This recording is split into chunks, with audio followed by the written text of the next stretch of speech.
Hi, everyone. Hi. So, we used to do the show thing, and then we didn't do the show thing for a long time. But we're back, and the crowd rejoices. Thank you, crowd. Okay, so in our last show, which was a couple months ago, we said we were going to talk about guns,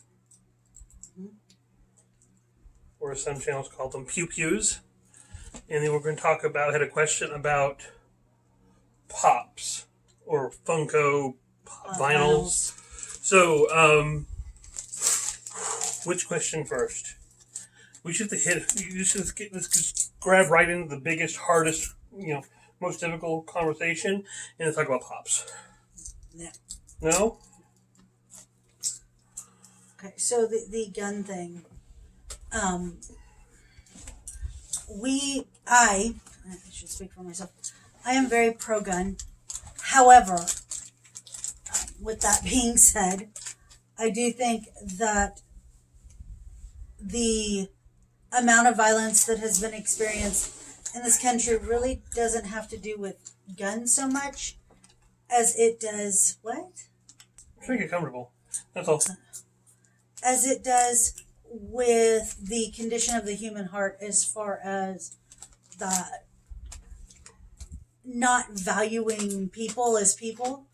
Because if you value people as people, then you're probably not going to go out and commit a mass shooting. And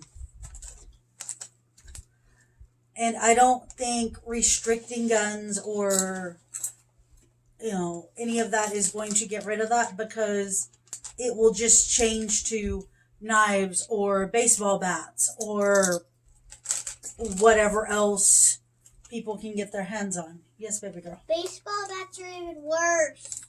Can be.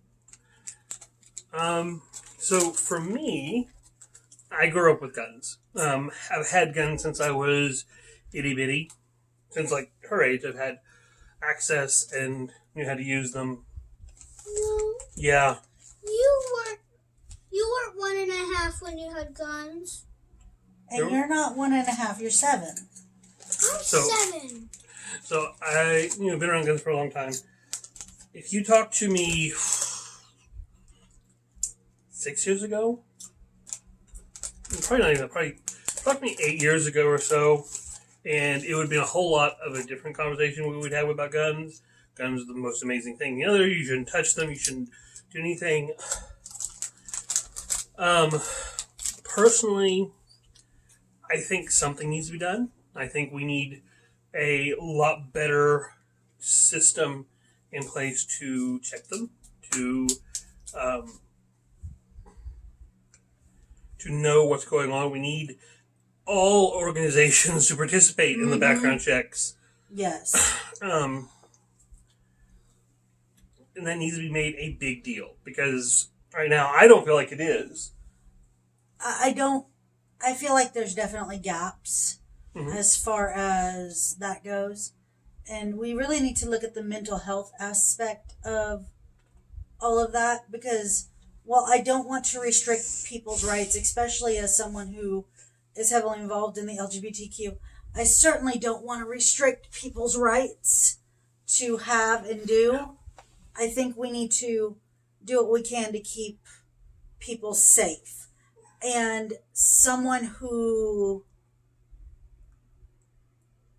doesn't need to have a gun doesn't need to have a gun. I mean, that's so.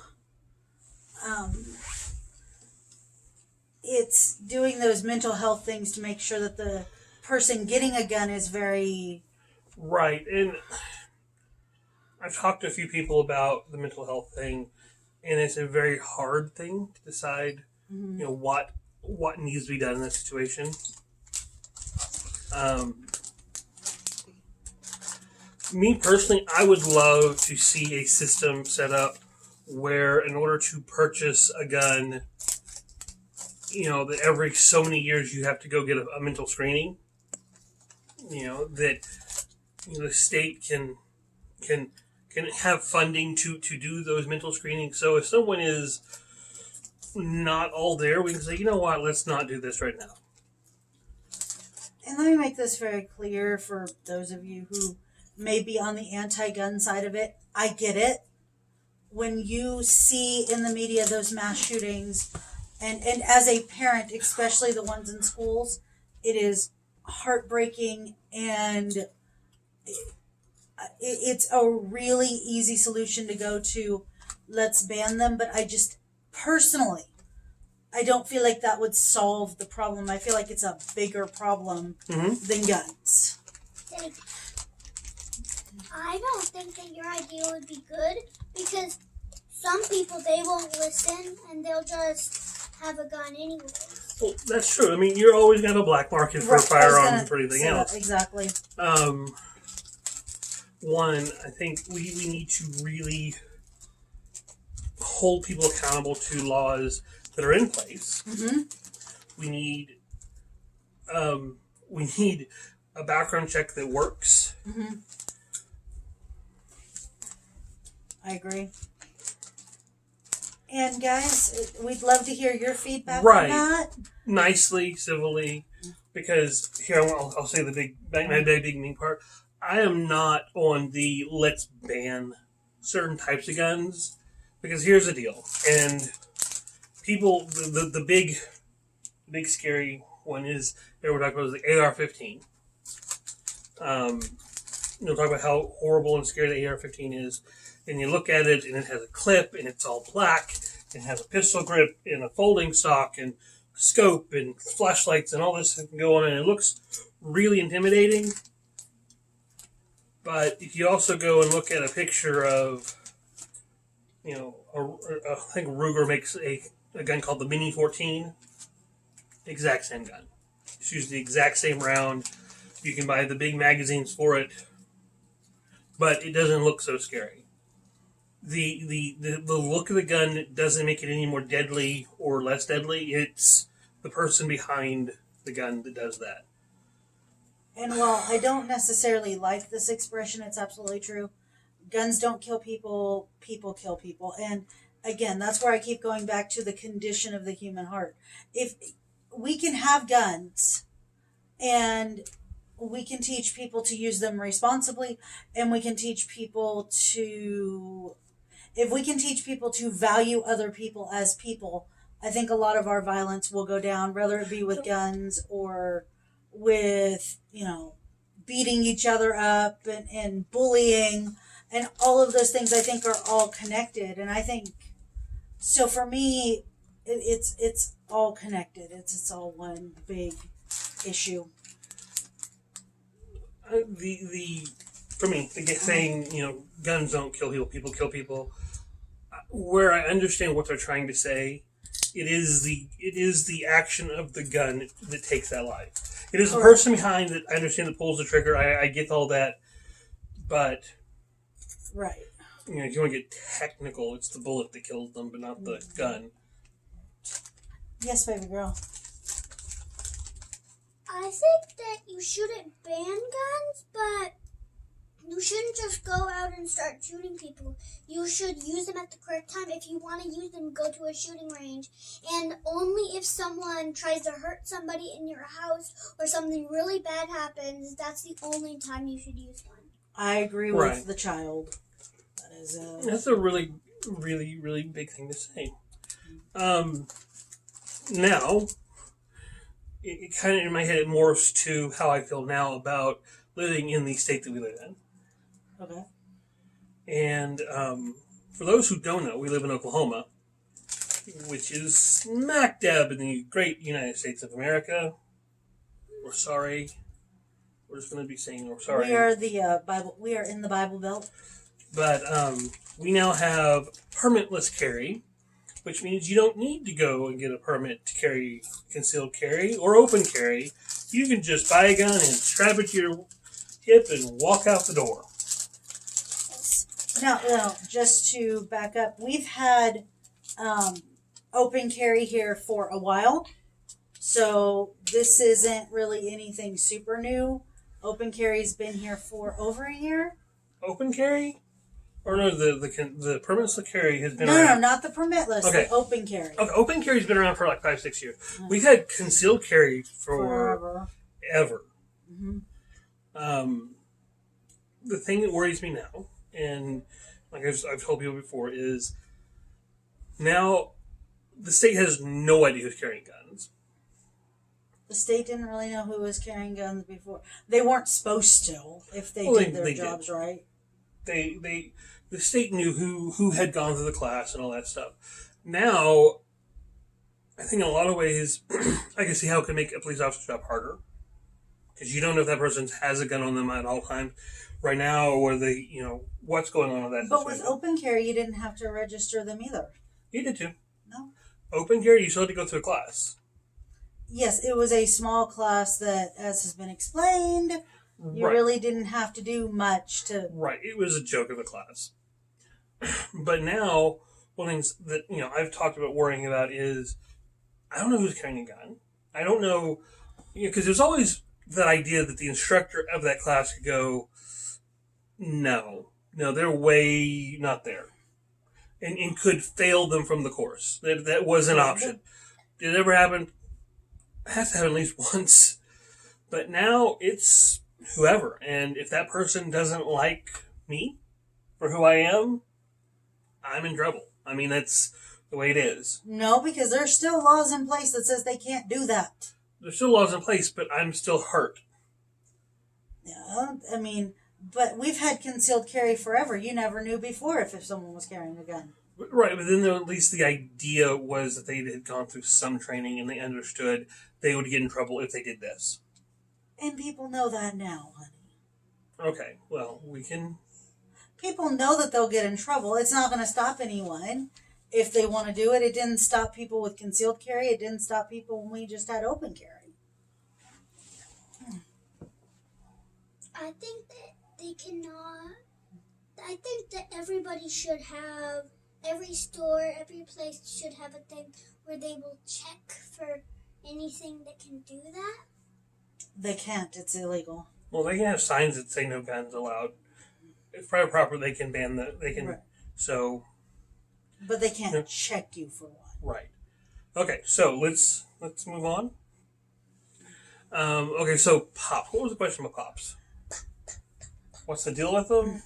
Basically, our friend Matt wanted to know why we collect pops. That he collects action figures and wrestling figures, things of that nature that you can play with. What's the appeal of the pop vinyls?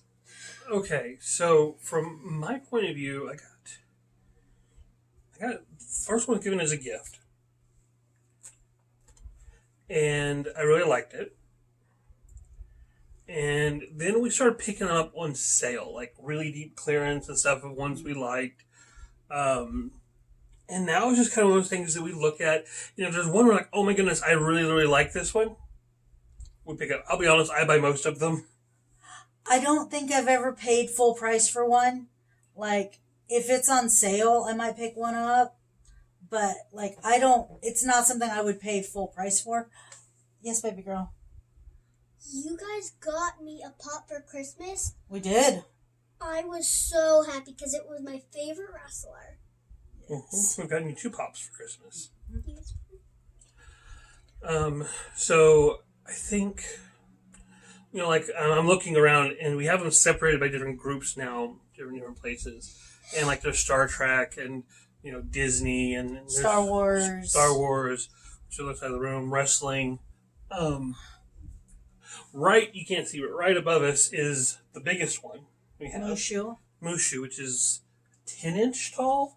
It's let's just say it's the real life size. It's pretty much life size Mushu. And it has a little cricket. He's holding a little cricket. Yes. Yes, that was part of Lori's birthday. Christmas, along with a Dr. Seuss. And a Ruth Bader Ginsburg. Yeah, absolutely, because I saw those and I was like, okay, that's stinking awesome. We had to. For me, the pops just represent things that I like. I have a Shawn Michaels who was my favorite wrestler growing up. So it's just kind of a throwback to things that I like, things that have interested me in pop culture. Like I said, they're not, for me, they're not something I go in the store and go, oh, I have to get this one and this one and this one. It's coming across something that's unique or reminds me of something from the past or memory, stuff like that. That for me is the allure of them. Going, oh yeah, I like this because I. I almost forgot we have Bob Ross too. We do. I think they're really cool because people who made them actually took the time to get every little detail to that exact person. To a point. I mean, they got big eyes, but So for us, that's for me. right. And for me, it's I like we have 6 of them from Star Trek Beyond. They were all on clearance, and it's a movie I liked, and I grew up watching Star Trek, so I was like, absolutely, I'll get these. Had a gift card, so I was like, yes. You should have seen the look she gave me. For me, like, they got me Dr. Seuss, which is super cool because anyone that knows me real well knows that I am a huge Dr. Seuss fan. In both his literature and his own personal story in his life. So that was super cool. I believe this month is Dr. Seuss's birthday, so. Yes, I think it's this week. So, for me, that was super cool. And I'm a huge fan of dragons, so Mushu was. I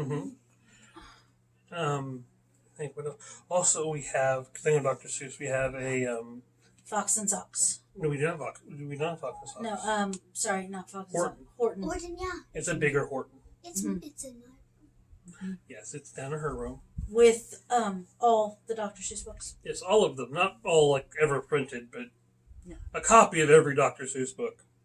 So. And for those people who go, oh, you don't have this one. Yes, Yeah, we we do do. have that one. We have all 67 of them. 67 of them There's now? 67 of them. And we've read all of them. We have read every single one of them that you can read. There's some of them you can't read. Like the Cat in the Hat songbook. We looked at it, though. We went looked through at it. Yep. So, great question, Sweeney. Always like your questions. It is good to be back, but It is. questions, comments, concerns, Down below, thoughts. hit the subscribe button if you haven't yet. You think they should put the bell on? No, I get to say it. Say it. Okay. Subscribe, ring the bell to get notifications every time we post a new video. Bye-bye! Bye! I love you guys. I gotta go turn it off now. But I'm fat. Okay. We're still recording. Oh my goodness.